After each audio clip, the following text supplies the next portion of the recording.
Donc, la négociation.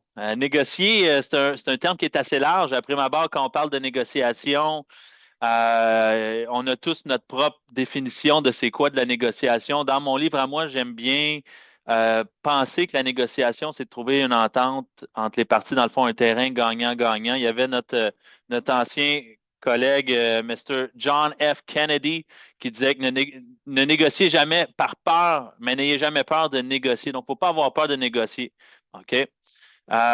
Donc, c'est quoi la définition de la négociation? Après ma barre, la négociation, c'est un processus interactif dans lequel deux ou plusieurs parties échangent des idées, des propositions, des concessions dans le but d'atteindre un accord mutuel acceptable. Donc, quand on dit un accord mutuel acceptable, on va parler en fait il ne peut pas avoir un gagnant puis un perdant dans une négociation. Sinon, c'est pas un accord mutuel acceptable. Il y en a un qui a perdu, il y en a un qui a gagné.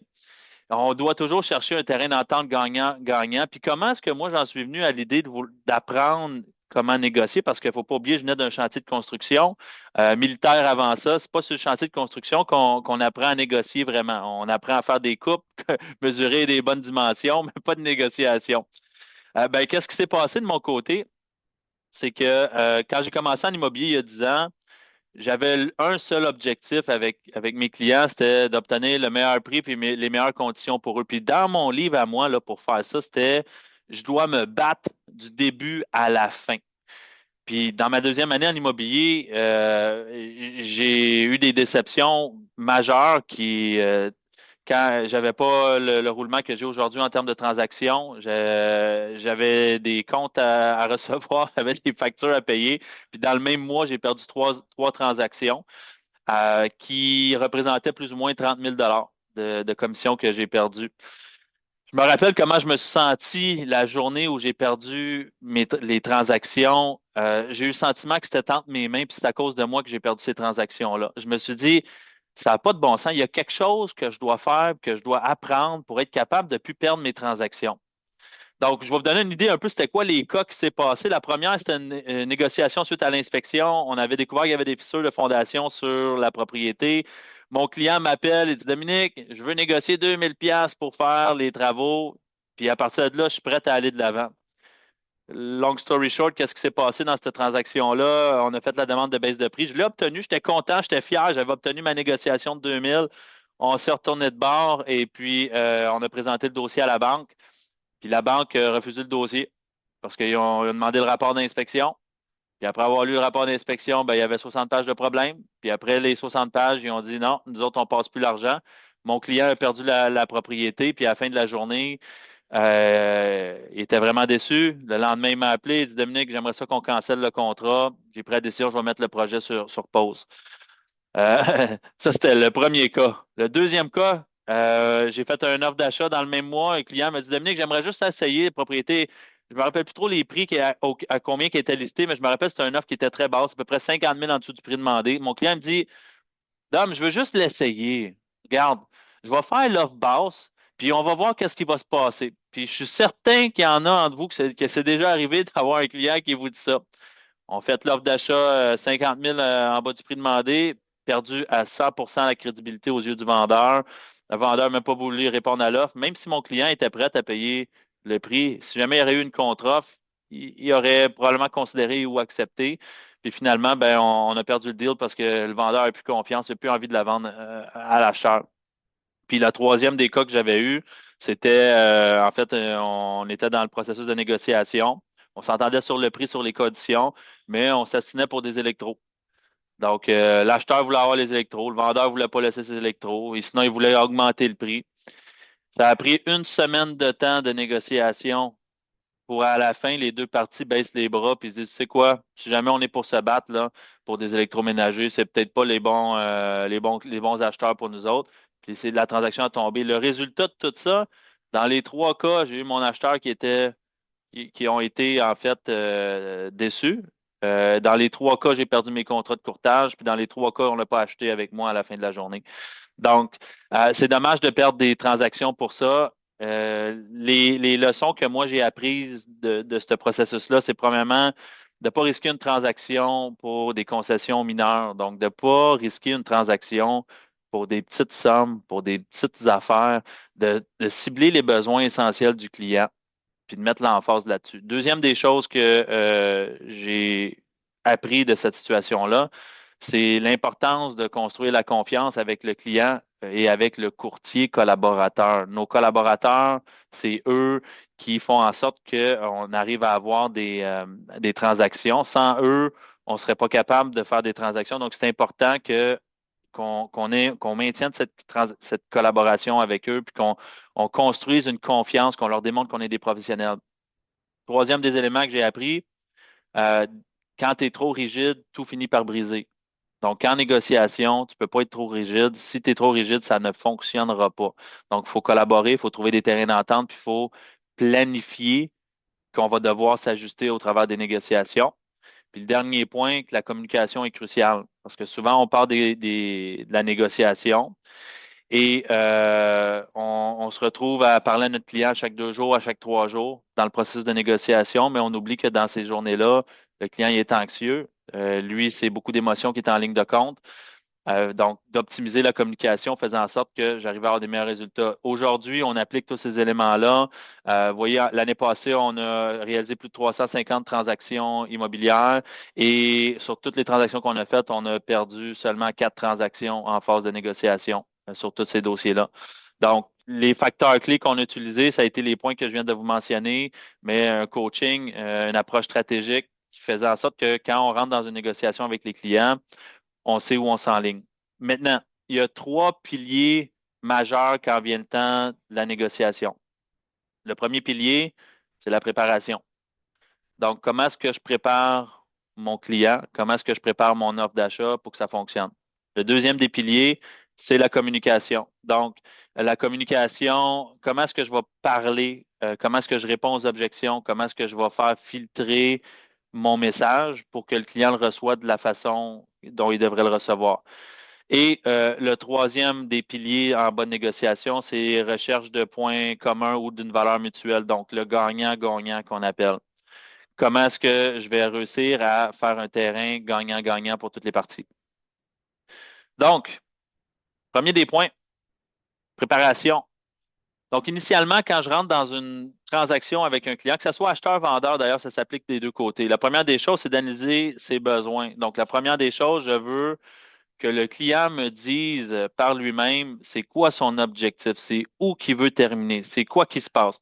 Trop souvent, ça arrive, on a des clients, on leur demande c'est où OK, on fait un offre, mettons, à 700 000, le prix demandé est à 750, puis on lui demande c'est où qu'on veut terminer. Ben, je veux voir c'est quoi la réponse du vendeur.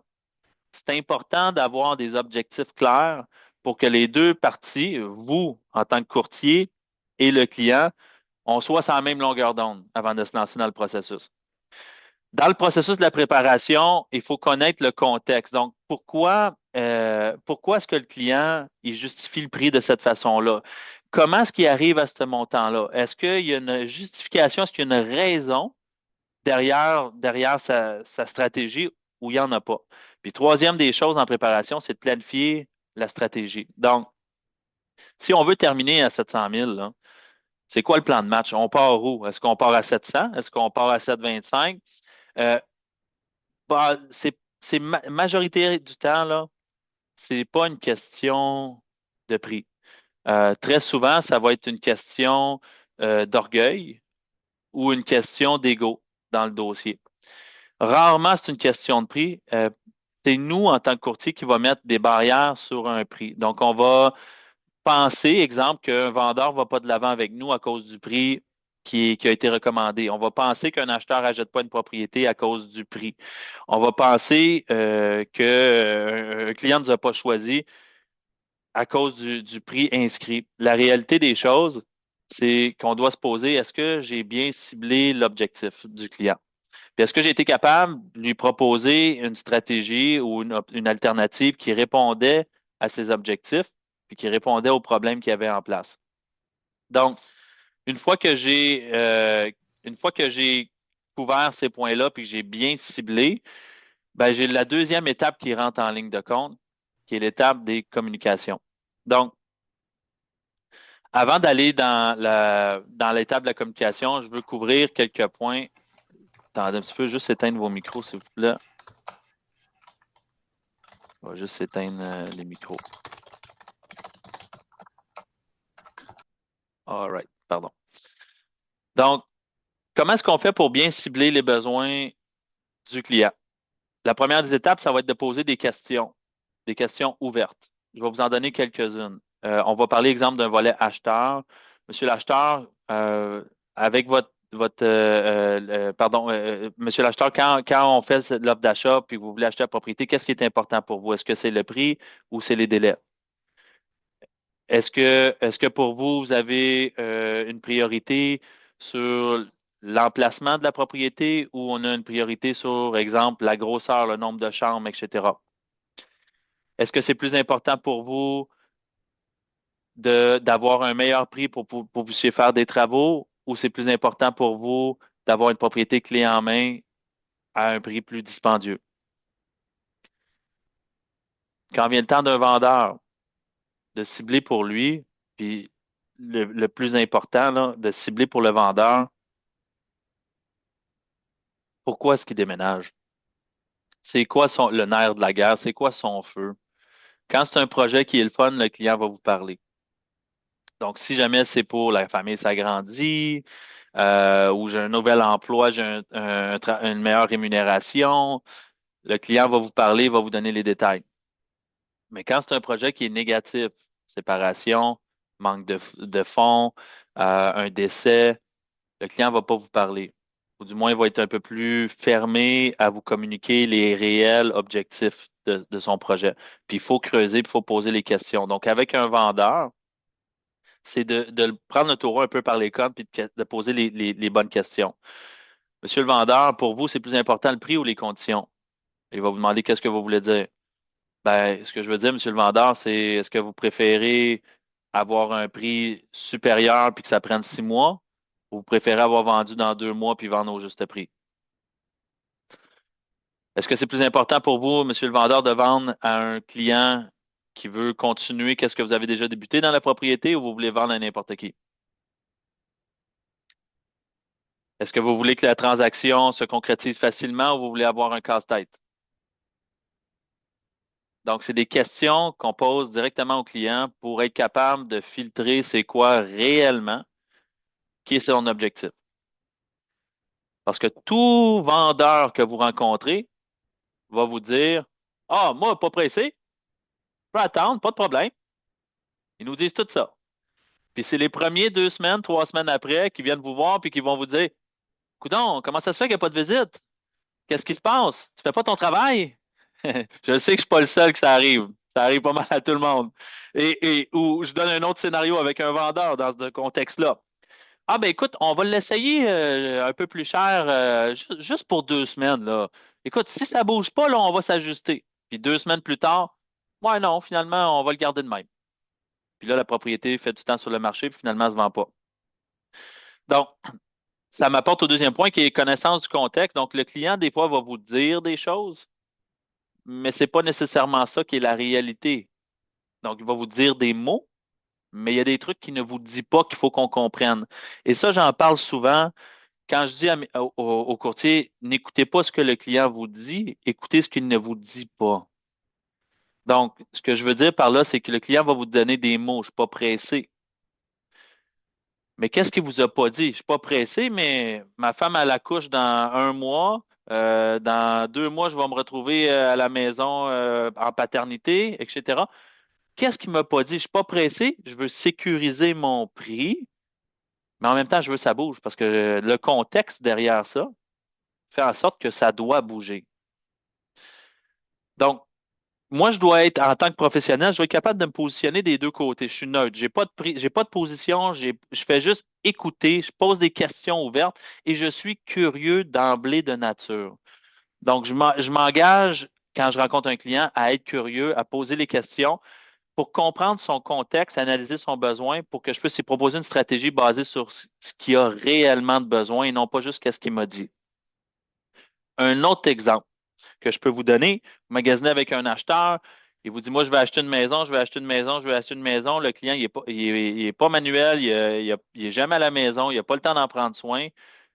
Est-ce que ça arrive des fois que c'est peut-être un condo qui est plus adapté pour lui? Tout ça, ça fait partie de la négociation avec votre client. La négociation, c'est tellement large qu'on le fait à tous les jours avec le client pour plein de sphères, que ce soit pour négocier un offre, que ce soit pour négocier le bon produit pour lui pour être capable de mettre à terme la transaction, que ce soit pour le prix, que ce soit pour la commission, que ce soit sur le choix du professionnel avec qui ils vont travailler parce qu'ils connaissent quelqu'un d'autre en immobilier, ils ont interviewé trois, quatre personnes, puis là, je dois me vendre, donc je négocie avec le client pour lui le convaincre de faire affaire avec moi. Ces points-là fonctionnent dans toutes ces sphères-là. Quand vous faites des appels, puis je parle avec un client, puis je parle avec un du proprio, ben, je passe dans le même processus de préparation pour bien comprendre son contexte, analyser ses besoins et ensuite lui proposer une stratégie adaptée à ses besoins. Donc, quand je propose mes stratégies, je dois anticiper les objections. Qu'est-ce qui va faire surface? Je sais que si jamais je suis avec un client, je vous donne un scénario concret qui est arrivé hier, là. Hier, je visite une propriété avec un client, c'est un duplex à la salle. La propriété est listée à un prix qui est bas, est à 700 000. Dans mon secteur, c'est quand même très bien. Le courtier a 35 visites de planifier ce week-end. On décide de faire une offre d'achat sur la propriété. J'ai déjà préparé mon client, donc j'ai déjà semé la graine. J'ai dit, écoute, on va faire une offre d'achat pour rentrer dans la propriété tout de suite. On est les premiers qui fait l'offre. Je te le dis tout de suite. Il y a 35 visites, il risque d'avoir 7, 8 offres d'achat. On va probablement faire une bonification à 7,50 et il y a des fortes chances que la propriété se vende à 7,80. Quelle a été la réaction de mon client? Tout de suite se met en panique. Ben non, tabarouette, c'est bien trop cher. Je ne veux pas aller là. Ma job de négociation commence déjà en semant la graine pour lui. J'anticipe ses objections. Je lui dis déjà où on s'en va et je lui propose un plan d'action puis une stratégie pour qu'il puisse obtenir la propriété qu'il veut. Donc ça, c'est la phase préparation. Une fois qu'on a bien ciblé les besoins, je comprends le contexte du client et que j'arrive à me faire moi-même une stratégie, planifier un peu, ça va être quoi notre premier step, comment le vendeur va répondre, qu'est-ce qu'on va devoir faire. Donc, c'est ça le volet stratégie, c'est de dire, je sais qu'aujourd'hui, tu mets une offre d'achat, il va y en avoir d'autres, donc on va bonifier à 7,50. Et je te le dis tout de suite, il y a des fortes chances que même après bonifier, il y en ait encore d'autres offres, donc ça va finir plus dans les autres 7,80. J'ai planifié déjà la stratégie. Le client voit déjà où on s'en va dans le processus. Et là, il va tomber en mode négociation envers moi pour lui vouloir payer le moins cher possible. Et moi, mon rôle, c'est exactement ça, c'est de m'assurer qu'il obtient la propriété. Donc, mon rôle numéro un, c'est qu'il achète la propriété parce que c'est celle-là qu'il veut, le moins cher possible avec les meilleures conditions possibles, sans la risquer et sans la perdre. D'accord? Donc, le deuxième volet, c'est le volet communication. Comment est-ce qu'on fait pour bien communiquer avec un client? La communication, là, ça passe par l'écoute. C'est pas nous qui dit au client quoi qu'il doit faire, comment est-ce qu'il doit s'ajuster, mais plutôt nous qui lui posons des questions. Basées sur ses réponses, on arrive à le diriger avec d'autres questions où il doit aller, tout simplement. Donc, une écoute active, c'est vraiment d'écouter sans se passer de commentaires dans notre tête, sans essayer de penser à notre prochaine réponse, sans essayer de penser où on s'en va. C'est d'écouter sans jugement. Une écoute active, c'est de poser une question ouverte. Donc, ouverte, en anglais, c'est les 5 W, en français, où, quand, comment, pourquoi. Donc, poser des questions ouvertes à chaque fois au client pour comprendre où il s'en va, c'est quoi son objectif et d'écouter la réponse. Et encore une fois, d'écouter ce qu'il ne m'a pas dit. Donc, le client qui me dit, exemple, la réponse qui avait été mon client dans la situation du duplex me dit, Dominique, je ne paierai pas 780 000. C'est fantastique, je peux comprendre. Dites-moi, qu'est-ce qui vous fait peur? Est-ce que c'est plutôt les paiements par mois ou c'est plutôt le montant là, qui vous intimide? Il dit, non, non, non, c'est les paiements par mois, je ne serais pas capable de me le payer. Je dis, ben, pas de problème, je respecte ça, mais permettez-vous, on va prendre quelques minutes puis on va faire les chiffres ensemble. Puis j'ai pris le temps avec lui d'ouvrir mon ordinateur, de calculer combien ça va lui coûter par mois sur 25 ans, sur 30 ans, de lui donner un visuel pour finalement qu'il se rende compte que, hey, que je paye 750 ou 700 000, si je mets mon prêt sur 30 ans au lieu de 25 ans, j'ai les mêmes paiements par mois, puis finalement, je suis capable de me le permettre, puis je suis confortable dans les deux cas. Donc, je viens d'éliminer, en lui posant les questions, l'objection qui va me sortir plus tard, quand va venir le temps d'augmenter l'offre au bon prix pour s'assurer qu'il l'obtienne. Donc, c'est d'écouter et de poser les questions pour comprendre vraiment qu'est-ce qui l'empêche d'aller. Je vous donne un autre exemple. Vous êtes en rendez-vous d'inscription. Le client vous dit, je vais prendre le temps d'y penser. Et là, on a tous déjà entendu ça. Je vais prendre le temps d'y penser. Ben là, il faut se poser la question. Donc, à quoi tu veux penser? Je dois écouter, je dois comprendre comment je peux t'aider. Comment est-ce que je peux te guider correctement en tant que professionnel, basé sur tes objectifs et tes besoins, si tu ne m'expliques pas et tu ne me partages pas quelles sont tes craintes? Je ne peux pas faire ma job. Si je ne pose pas les questions au client, puis je n'écoute pas de façon active qu'est-ce qu'il me dit, je ne peux pas bien le conseiller, le guider, puis être capable de lui proposer un plan d'action en fonction de ça. Donc, un client qui va me demander, Dominique, je veux prendre le temps d'y penser avant de prendre une décision, je vais tout simplement sourire. Je vais dire, fantastique, je comprends ça, c'est une grande décision. Et dites-moi, à quoi spécifiquement voulez-vous prendre le temps de penser? Et je l'invite à partager avec moi pour que moi, je puisse comprendre qu'est-ce qui se passe. Souvent, il va me dire une raison et c'est pas la réelle raison. Et quand je vous dis souvent, 9 fois sur 10. La réponse risque d'être, ah, mais c'est juste beaucoup d'informations, je veux prendre le temps d'y penser. Et là, je dois apporter les objections upfront, donc confronter un peu le questionnement pour demander au client, ben, écoutez, et je respecte ça, puis je suis d'accord avec vous, j'ai fourni beaucoup d'informations aujourd'hui. En temps normal, mes clients qui veulent prendre le temps d'y penser, il y a juste trois choses à quoi ils veulent penser. De un, le prix. Ils ne sont pas d'accord avec le prix que j'ai recommandé ou ils trouvent que mes recommandations sont trop basses. Deuxièmement, la commission. Ils trouvent que ma commission est trop élevée. Ou troisièmement, c'est moi. Ils ne pensent pas que je peux faire le travail. Pour vous, c'est quoi exactement de ces trois-là?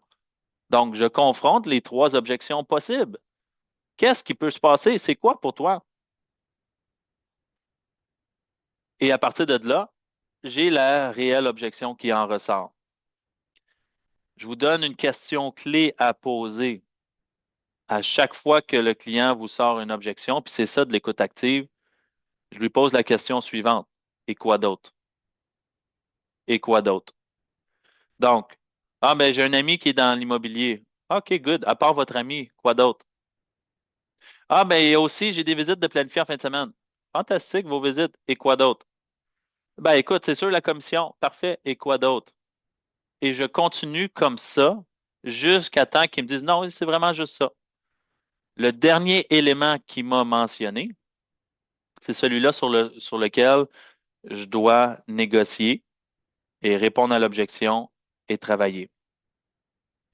Donc, c'est vraiment le dernier. Inquiétez-vous pas, vous n'aurez pas de l'air fou de demander et quoi d'autre, et quoi d'autre, et quoi d'autre à toutes les fois. C'est sûr que si jamais vous dites rien entre, puis faites juste dire, et quoi d'autre, et quoi d'autre, ça se peut qu'ils disent, écoute, non, t'es sur repeat. Mais la réalité des choses, c'est que si on dit, ben, je comprends ton point de vue, puis j'acquiesce avec lui, puis je comprends, puis je m'en vais avec lui, et ensuite je lui demande, je vais me repositionner. Et je vais être capable de bien cibler. Euh, la règle numéro un de négociation, là, c'est d'être toujours, toujours, toujours en accord avec votre client. Écrivez-le. Ce que je veux dire, c'est pas que le client a toujours raison, parce que ça, c'est pas vrai. Mais c'est d'être en accord avec son point de vue, avec la façon dont il voit les choses. Vous ne serez jamais capable de négocier avec une personne, jamais vous êtes en désaccord avec lui ou jamais vous avez des points de vue différents. Parce que l'autre personne va être fermée à écouter votre point de vue. Et quand il y a fermeture, même si tu as les meilleurs arguments au monde, il ne t'écoute pas. La personne ne t'écoute pas de l'autre côté. Donc, pour être en accord avec l'autre personne, il faut simplement être en accord avec son point de vue et non pas qu'est-ce qu'il nous dit si jamais vous avez une opinion qui est différente. Donc, si, exemple, vous rencontrez un vendeur et le vendeur n'est pas d'accord avec vous côté prix, il pense que ça vaut plus, ben, je suis d'accord avec vous, ça peut valoir plus. Et me permettez-vous de vous demander comment pouvons-nous justifier le prix selon vous, monsieur le vendeur? Donc, je suis d'accord avec son point de vue et je lui demande avec une écoute active, de clarifier son point de vue. Tout comme j'ai fait avec l'acheteur, quand il me dit ça va être trop cher, 780 000, je suis d'accord avec toi, c'est beaucoup d'argent et j'aimerais te demander, est-ce que pour toi c'est plus le prix ou les paiements par mois que tu considères trop cher? Et ensuite, j'écoute. Et à partir de là, je me repositionne. Donc, à chaque fois que vous avez une objection qui vient vers vous en négociation, là, vous devez acquiescer, être d'accord avec le point de vue de l'autre personne. Je suis sur du proprio, vous parlez qu'un du proprio. Je veux pas de courtier. Je suis d'accord avec vous, sinon vous n'auriez déjà appelé un. Puis je continue, tout simplement. D'accord? Donc, je suis en accord avec lui.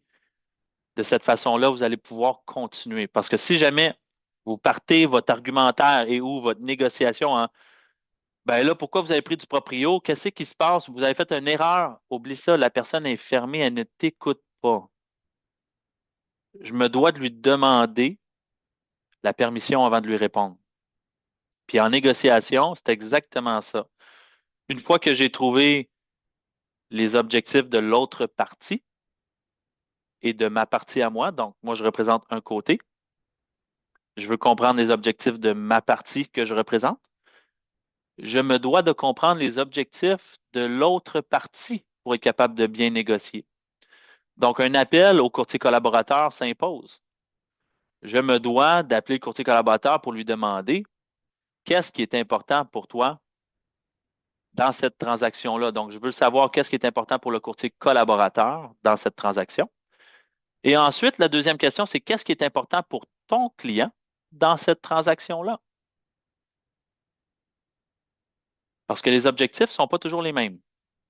Mais je dois avoir une idée globale de tous les parties. Qu'est-ce qu'il se passe? C'est quoi leur objectif à tout le monde? Parce que moi, mon rôle, ça va être d'aligner les objectifs de tout le monde ensemble, puis de faire que ça fonctionne. Le courtier collab probablement va me dire, ben, avoir le meilleur prix de mon client et que la transaction soit smooth, que ça se passe bien. Puis quand je vais lui demander c'est quoi l'objectif pour ton vendeur, 9 sur 10 va vous dire, ben, d'avoir le meilleur prix. Et là, vous devez faire le même processus avec le courtier collaborateur et creuser. Je comprends. Puis ça va être ça mon objectif, d'avoir le meilleur prix pour les deux parties, puis que tout le monde soit gagnant. Et dis-moi, lors de tes conversations avec le vendeur, est-ce que ton client avait des délais à respecter qui sont importants pour lui? Quelle est la situation de ton vendeur? Pourquoi est-ce qu'il vend? Donc, la négociation se fait avec tous les parties impliquées dans le dossier. Acheteur, vendeur, courtier collaborateur, courtier inscripteur. Et c'est le même processus avec tous les parties. Si vous procédez de cette façon-là aux yeux du courtier collaborateur, est-ce qu'il est possible que lui se sente aussi écouté et qu'il se sente comme quoi que vous voulez atteindre réellement les objectifs des deux parties? Est-ce que ça se peut que si il se sent écouté et en mode collaboration, que lui veut collaborer un peu plus pour obtenir ce que vous voulez? Définitivement. Vous avez sûrement déjà fait des transactions avec des courtiers qui collaboraient très, très bien. Puis on a tout fait dans notre pouvoir pour que la transaction fonctionne. Et l'inverse est tout autant vrai. Vous avez sûrement déjà collaboré avec des courtiers que c'était l'enfer. Puis vous aviez juste hâte que ça se termine. Laquelle des deux on préfère faire fonctionner? Celle qui va bien, qui collabore, qui est agréable, puis qu'on le sait qu'on essaie de trouver un terrain d'entente pour les deux parties. D'accord? On veut communiquer avec clarté, de dire à l'autre partie c'est où qu'on se positionne, nous, de notre côté, quels sont nos objectifs et c'est quoi qu'on veut atteindre. Rester le plus simple possible. Less is more. Moins vous en donnez, moins vous allez dans le détail, plus c'est puissant. En anglais, il y a un autre dicton qui dit KISS, keep it simple, stupid. Choisissez un objectif et on met l'emphase là-dessus. Même chose avec votre client. Ben, je veux avoir les électros, je veux avoir un bon prix, puis en plus, j'aimerais ça déménager dans 6 mois. OK, lequel des trois là, qui est le plus important pour toi? Ben, déménager dans 6 mois. Parfait, on va mettre l'emphase là-dessus. On en choisit juste un. Ça, c'est notre cheval de bataille, c'est lui qu'on va l'obtenir. Et dernièrement, pour le volet communication, gérer les émotions. Les gens, là, quand ils sont dans leurs émotions, ils ont entre 2 à 7 ans d'âge mental. Ça veut dire, avez-vous déjà vu un enfant au Toys R Us ou dans un magasin de jouets, quand il se promène dans les allées puis il va avoir un jouet? Et puis là, moi, j'en ai deux enfants. Je vous le confirme. Ils vont un jouet. Je veux le jouet, papa, je veux le jouet, je veux le jouet, je veux le jouet. Puis il va me le demander, mes filles vont me le demander là, à peu près 50 fois en dedans de 2 minutes. Puis la seconde que je l'enlève, je dis non, regarde, on la jette pas aujourd'hui. Ben, c'est une crise. Ben, c'est un peu la même chose avec vos clients. Je veux la propriété, je veux la propriété, je veux avoir mon prix, je veux avoir mon prix, je veux avoir ci, je veux avoir ça. Et ils sont dans leur émotion, qui oublient le big picture. L'important, c'est que vous ne rentriez pas dedans vos émotions. L'important, c'est que vous restiez de glace, focusez sur l'objectif et que vous ne pensiez pas à votre chèque de paye. Oubliez-le, vous l'avez pas, il n'y a pas de transaction, on n'est pas encore au notaire, il n'existe pas, comptez-le pas. Parce que moi, dans le passé, par expérience, quand j'additionnais mes chèques de paye avant que la transaction soit finalisée puis au notaire, il y avait des déceptions. Et ça me mettait dans mes émotions. Je perdais une transaction, je regardais le montant, je me disais, ah ben là, je vais perdre 10 000. Mais tu ne le perds pas, il ne t'appartient pas. La transaction n'est pas concrétisée, tu n'as même pas encore d'offre acceptée ou tu as une offre acceptée puis c'est pas finalisé. Compte-le pas. On a des transactions à chaque année qui sont finalisées, qui ne se rendent pas au notaire pour X, Y raison. Tant que c'est pas signé, c'est pas à toi l'argent. Si jamais vous réussissez à enlever vos émotions,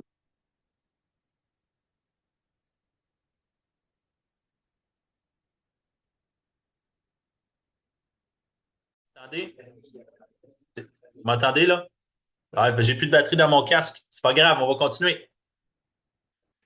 Donc, c'est vraiment ça le concept, c'est d'être capable de ne pas entrer dans vos émotions. Puis le fait de ne pas regarder votre chèque de paie, votre commission va vous permettre d'être moins émotionnel dans vos transactions et d'avoir le focus sur l'objectif du client. Et le dernier des points, c'est de trouver des terrains d'entente mutuelle. Donc, si j'ai bien fait les deux premières étapes, que j'ai bien été à la recherche des objectifs du vendeur, du courtier collaborateur, que j'ai réussi à cibler les objectifs de mon client, l'autre client, je vais être capable de trouver un terrain d'entente, des valeurs mutuelles, un point qui connecte les deux parties ensemble. Et c'est sur ça que je vais mettre l'emphase. Donc, quand je prépare mon client à la négociation ou que moi, je me prépare à aller faire une négociation, tu sais, aujourd'hui, on va négocier des achats, des ventes, je négocie aussi mes propres transactions d'immeubles à revenus que j'achète. C'est toujours le même processus, là. On a ciblé les points, les pain points des deux parties. Et ensuite de ça, on propose avec flexibilité différentes alternatives pour mettre à terme le projet des deux côtés. Donc, de jamais arriver avec juste une solution ou un plan de match pour votre client. D'arriver avec deux, trois solutions, deux, trois plans de match pour lui. De dire, écoute, ça, c'est l'option 1. On va prendre ce chemin-là pour arriver à ton objectif. Voici le chemin 1. Voici le chemin 2. Voici le chemin 3. Basé là-dessus, lequel tu trouves qui est le plus adapté pour toi? Quand vous êtes en communication, en collaboration avec un autre courtier en train de négocier un prix et des ententes, d'avoir cette conversation-là avec le courtier collaborateur. Écoute, on a un dilemme sur le prix, là. Il manque 20 000 là. On n'arrive pas à trouver d'entente. J'ai besoin de ton aide pour que ça fonctionne. De ton côté, tu connais les objectifs, les besoins de ton vendeur. De mon côté, je connais les objectifs, les besoins de mon client. À partir de là, est-ce qu'on joue plus sur les conditions pour toi? Qu'est-ce qui est mieux? Est-ce que c'est mieux qu'on joue sur les conditions pour bridge le gap? Est-ce que c'est mieux qu'on donne plus de temps à ton client pour prendre une décision éclairée? Ou on se tourne sur une autre transaction? De savoir c'est où le point de non-retour, là, de fin, de dire, OK, à partir de là, la pression, c'est la plug. D'être créatif dans vos idées, dans vos solutions. Des fois, il manque 10 à 15 000 pour trouver une entente. Ben, vous pouvez proposer un loyer, un montant locatif. On va faire l'acte de vente plus tôt. Votre client va déménager dans 4 mois d'aujourd'hui. Puis à la place, on va faire payer un loyer locatif à mon client d'un certain montant. Puis au lieu d'avoir un 10 000 de gap, ben c'est pendant 4 mois, il va faire 1 000 $ par mois de profit à tous les mois. Donc, on vient de bridge de gap. On a une solution. Les deux parties sont contentes. Ça marche très souvent, cette stratégie-là, de faire le loyer locatif. Donc, au lieu de faire l'acte de vente dans 3 mois, on l'a fait dans 30 jours. votre client va payer un loyer à mon client, puis le loyer est majoré 1 000 $ de plus que ce qu'il aurait payé. Fait que mon client va chercher 3 000 de plus, mais sur 3 mois, ça fait moins mal au vendeur. On va de l'avant. Proposer des alternatives créatives. Suite à l'inspection, le client veut négocier des montants. Ça arrive des fois, des clients, ils veulent demander 30 000, 40 000. Donc, de savoir, bon, de un, est-ce que c'est 30, 40 000 fermé final ou c'est comme de négo débutant? Est-ce que si jamais tu n'obtiens pas le montant, est-ce que tu achètes ou tu n'achètes pas? Quand vient le temps de proposer des alternatives, si je vois qu'il y a une rigidité, que les deux parties ne veulent pas bouger, parfait, qu'est-ce que je peux proposer? Est-ce qu'on pourrait proposer que le vendeur fasse des travaux? Est-ce qu'on peut proposer que je fasse des soumissions, qu'on ait une retenue au notaire, on fait les travaux, qu'on va de l'avant? Est-ce qu'on peut proposer, les deux parties ne veulent pas bouger? Pas de problème. Est-ce qu'on peut proposer une alternative? On peut faire une balance de vente. Exemple, c'est un exemple qu'on peut faire. Est-ce qu'on peut arriver avec une stratégie où on propose aux deux parties de faire par eux-mêmes quelques travaux, d'être créatif dans vos approches? Parce que vous savez comme moi qu'une transaction immobilière, des fois, ça tient à un fil. Quand on négocie suite à l'inspection, ça peut tomber parce que le vendeur veut pas, l'acheteur veut pas, ou peu importe, ne trouve pas d'entente. Ça peut tomber à la banque. C'est la banque qui tire une plug, c'est la banque qui dit non. Ça peut tomber pour multiples raisons.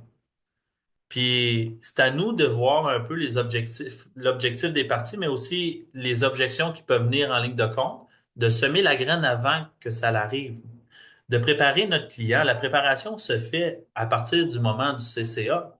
Exemple, j'ai un CCA, je prépare mon client. Monsieur l'acheteur, je vous le dis, suite à l'inspection, il va y avoir des travaux, il va regarder plomberie, toiture, fondation, électricité. Il va y avoir 60 pages de bobos sur la propriété. Et il faut s'attendre à peu près 2% de la valeur en termes d'éléments à faire sur la propriété. C'est de l'usure normale, du caulking, une fenêtre à changer, des petites affaires comme ça. Il faut s'en attendre. Avant de faire l'inspection, on va réitérer la même phrase que je viens de dire. Et imaginez-vous que suite à l'inspection, ça se peut que le client est moins enclin à négocier. Pourquoi? Parce que je l'ai préparé à l'avance. Un vendeur, tu sais, c'est sûr que si jamais, mettons, un acheteur, vous préparez le client, vous lui dites, hey, inquiète-toi pas, suite à l'inspection, là, on va essayer de revenir, là, inquiète-toi pas, ben, vous avez vous-même négocié où vous vous en allez. Vous avez vous-même positionné le client où on veut où vous vous en allez.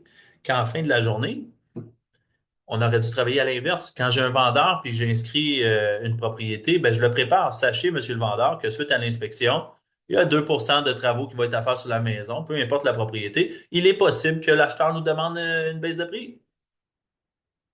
Je le reprépare quand il reçoit une offre d'achat, parce que quand il reçoit son offre d'achat, il va me dire, je te le dis, c'est le dernier prix que j'accepte, je bouge plus. Et ils nous disent tout ça. Ben, je vais dire, je suis d'accord avec vous, monsieur le vendeur. Vous avez vos barèmes minimum. Je vous avise tout de suite, il est possible que suite à l'inspection, l'acheteur cherche à négocier à nouveau. Je vais juste faire, non, non, non, je te dis, je ne bougerai pas. Parfait. Ce sera à vous de prendre votre décision à ce moment-là. Mais je l'ai préparé et le moment venu, je vais lui proposer des alternatives et avoir une certaine créativité dans les options que je vais lui proposer. Le dernier des points, c'est d'avoir des relations de confiance puis de les bâtir au fil de vos négociations puis de vos communications avec vos clients. Donc, euh, il n'y a pas d'autre moyen que de bâtir une confiance, que d'être capable de partager de l'information précise à votre client, de répondre avec euh, une certaine confiance au lieu de dire ben, je ne sais pas ou j'ai pas la réponse pour toi, je vais trouver l'information, je vous reviens, d'utiliser un vocabulaire qui est différent, qui apporte le client en fait à s'appuyer sur vous si jamais il y a besoin de s'appuyer sur vous. Même chose pour le courtier collaborateur. Parce qu'une confiance, ça se travaille, ça se développe, ça prend du temps à travailler et ça se perd en l'espace de quelques secondes. Il suffit qu'il y ait un élément dans le processus de négociation qui accroche pour que les parties perdent confiance. Donc, c'est important que vous, en tant qu'intermédiaire dans le processus, qu'on soit capable de conserver confiance du vendeur envers votre acheteur, conserver confiance du courtier collaborateur envers vous en tant que professionnel et qu'on communique toujours quand on commence à en perdre la confiance. J'ai un dossier sur lequel je travaille, pour donner un exemple rapide. C'est un garage là, cherche à acheter avec un client. Et on soumet une offre d'achat vendredi passé. Et le courtier nous dit, ben écoute, là, je rencontre pas mon client avant lundi, prolonge-moi les délais jusqu'à lundi, pas de problème, prolonge à lundi. Lundi, toujours pas de nouvelles. Je rappelle le courtier me dit, Dominique, ouais, le client, il veut pas répondre, là, prolonge-moi ça jusqu'à mercredi, on va te donner une réponse mercredi. Hier, mercredi, pardon, j'appelle, je fais le suivi. Ouais, pas de réponse. Prolonge-moi ça jusqu'à lundi prochain, on va donner des réponses. Aujourd'hui, je reçois un numéro contact. Ben, écoute, on a deux autres demandes d'informations sur une propriété, sur la propriété, ou deux autres personnes intéressées. C'est dur de garder confiance dans mon acheteur dans le processus, dans une situation comme ça, et moi d'avoir confiance dans une situation comme ça. Mais j'ai confiance, savez pourquoi? Parce que j'ai parlé avec le courtier et je lui ai dit les objectifs, je lui ai dit où était la position de mon acheteur à tout moment et il a été transparent avec moi dans tout le processus, qui fait que on a soumis une autre offre jusqu'à lundi. Puis maintenant, mon client il est en confiance parce que je lui parle sur une base continue puis je lui dis où on en est, qu'est-ce qui se passe. Donc, pour résumer, en négociation, si je peux dire le mot de ce webinaire-là, c'est d'avoir toujours des terrains d'entente gagnant-gagnant. On peut pas être en négociation puis chercher un terrain d'entente gagnant-perdant. Et garder en tête l'objectif principal du client, qui est d'acquérir ou de vendre une propriété. Ça vaut pas la peine de perdre une transaction puis de perdre un client et de décevoir ce client-là pour négocier des éléments qui ne sont pas en réalité un point majeur pour lui. S'il vous a dit je veux la propriété, puis que c'est ça qui est important pour lui, et que vous avez ciblé les objections possibles, c'est quoi qui est son réel problème, et que la solution c'est cette propriété-là, ben vous devriez tout faire pour qu'il soit sûr qu'il manque pas cette propriété-là ou cette offre-là. Et la négociation s'applique avec le client, donc vous en tant que courtier avec le client, nous en tant que courtier avec les autres courtiers collaborateurs. Ça s'applique à tout moment. Ça s'applique au téléphone, en personne, dans votre day-to-day à tous les jours. Puis c'est ça en fait, qu'on présente.